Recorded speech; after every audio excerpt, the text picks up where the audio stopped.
Pemirsa Nasa tercinta di seluruh Nusantara, kita sedang berada di sebuah kebun kakao milik sebuah perusahaan besar swasta, tepatnya di Desa Kota Parit, Kecamatan Selesai, Kabupaten Langkat, Provinsi Sumatera Utara. Selamat pagi Bapak. Selamat pagi. Bisa Bapak perkenalkan nama dan alamat Bapak? Nama saya Budianto, alamat di perumahan kebun ini dan tepatnya di Desa Kota Parit, Kecamatan Selesai, Kabupaten Langkat. Berapa luasan dari kebun ini Pak? Luas ini 370 hektar. Umurnya itu variasi antara 15 sampai 20 tahun, tapi yang banyak di 20 tahunnya. Jenisnya yang dipakai adalah jenis Cirolo dan Forastero. Sudah menggunakan produk NASA? Sudah. Apa saja Pak? Yang digunakan di sini adalah NASA sama hormonik. Saya gunakan dengan spot. Untuk dosisnya? Iya, dosisnya 4 tutup per cap Ya. ditambah 1 tutup hormon. Itu Bapak gunakan berapa luasan dan berapa habisnya Pak? Yang saya gunakan kurang lebih 150 hektar. Nah, itu menggunakan 200 pasang per bulan. Kemudian untuk luasan 370 hektar ini sudah menggunakan produk NASA, itu berapa blok Pak? Saya coba sudah kurang lebih 60% dari luasan itu sudah menggunakan produk NASA. Tapi saya aplikasikan mulai bulan Januari tahun 2005. Untuk intervalnya Pak, interval pemupukan NASA yang Bapak lakukan untuk kebun ini, itu bagaimana Pak? Iya. Jadi kita sesuaikan dengan tren produksi yang ada di Sumatera Utara. Itu tren produksi pada bulan Agustus sampai dengan bulan Maret, sehingga saya gunakan pas musim bunga di bulan Februari sama Maret untuk merangsang bunga di situ. Dan aplikasi kedua nanti di bulan September Oktober ini untuk semester 1 tahun depannya. Selain pupuk dari NASA, Bapak masih juga menggunakan pupuk kimianya Pak ya? Masih. Biasanya itu dalam 1 tahun itu Bapak menggunakan untuk per pokok berapa Pak? Itu sesuai dengan rekomendasi. Kita memang melakukan rekomendasi tiap 2 tahun sekali. Jadi untuk urea itu 600 gram yang diaplikasikan 2 kali. SP sama KCL masing-masing 100 gram juga diaplikasikan setahun 2 kali. Kemudian kalau dilihat Pak ya, tanaman di sini, jarak tanamnya berapa ini Pak? Ini memang bekas tanaman karet yang ditanami di bawahnya dengan cara nanam biji atau yang dikenal dengan seed head stick. Jadi jaraknya itu variasi, ada yang 1-2, ada yang 2-4. Dengan kerapatan pohon, kalau yang tanaman rapat gini sampai 1.500. Tapi yang untuk ukuran 24 sekarang rata-rata populasi tinggal kurang lebih 800 pohon per hektar. Kemudian dilihat dari naungan Pak, kayaknya di sini juga lumayan cukup banyak naungan. Ini kira-kira apa saja ini Pak pohon naungan di sini nih Pak? Ya, ini kita untuk naungan coklatnya yang pokok itu menggunakan Gliricidae, tapi untuk buffer untuk angin Penang itu menggunakan angin, ya. mahoni. Nah, untuk kebun ini Pak, secara budidaya juga dilakukan pemangkasan Pak ya? Oh iya, itu memang wajib. Nah, kira-kira itu bulan apa Pak itu kalau dilakukan pemangkasan itu Pak? Ya, sama sesuai dengan tren produksi, yaitu untuk merangsang bunga yang di bulan Maret, April, Mei itu kita harus pangkas di bulan 2. Dan untuk pembungaan di bulan 9 atau 10 itu kita harus pangkas mulai bulan 8 sama 9. Untuk teorinya pangkas Pak? Pada prinsipnya yang penting di situ adalah penyinaran bisa masuk sehingga cabang-cabang, kayak cabang air, cabang kering, dan cabang yang kena penyakit itu harus dipotong. Dan yang penting lagi adalah tanaman yang udah tinggi itu harus ditopeng.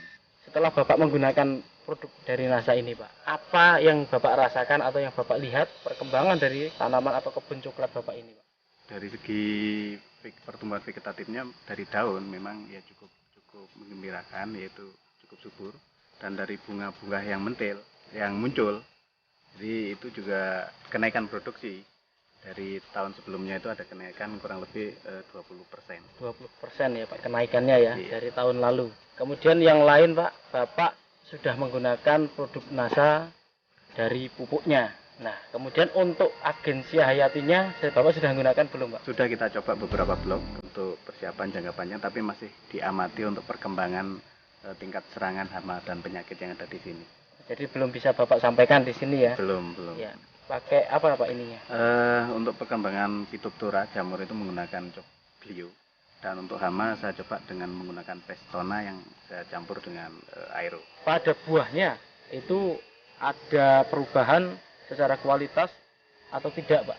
Secara kualitas memang ada ya, terutama untuk yang kena serang hama penyakit itu saat sekarang menunjukkan tanda-tanda ada penurunan, dan biasanya mecah itu kulit buah itu keras, ini agak-agak mudah.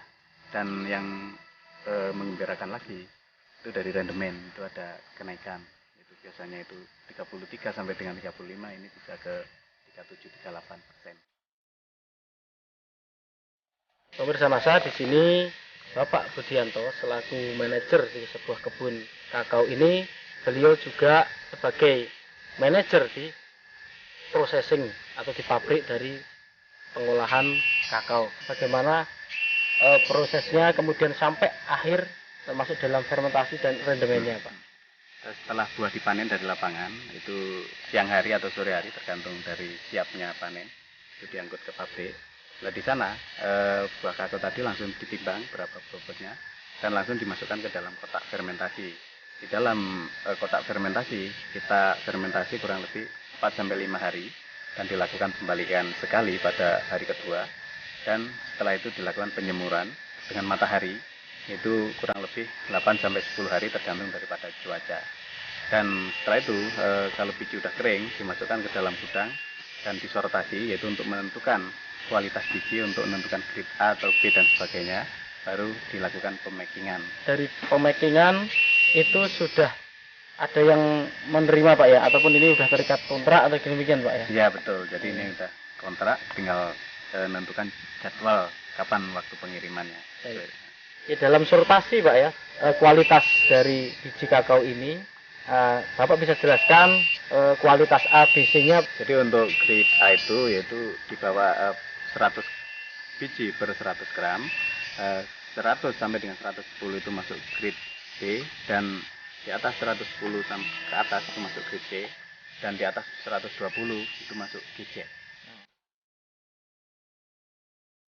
Dari sini kami ingin Bapak menyampaikan pesan dan kesan untuk pemirsa Nasa di seluruh Nusantara. Jadi harapan saya untuk masyarakat di Indonesia tidak usah ragu lagi untuk menggunakan produk Nasa, karena sudah terbukti saya sendiri untuk di perkebunan ini dengan menggunakan produk Nasa ada optimalisasi produksi yang tadinya itu turun seiring dengan umur, dengan menggunakan Nasa bisa optimal lagi sesuai dengan standar, sehingga ya termasuk di kebun kami ada kenaikan kurang lebih 20%.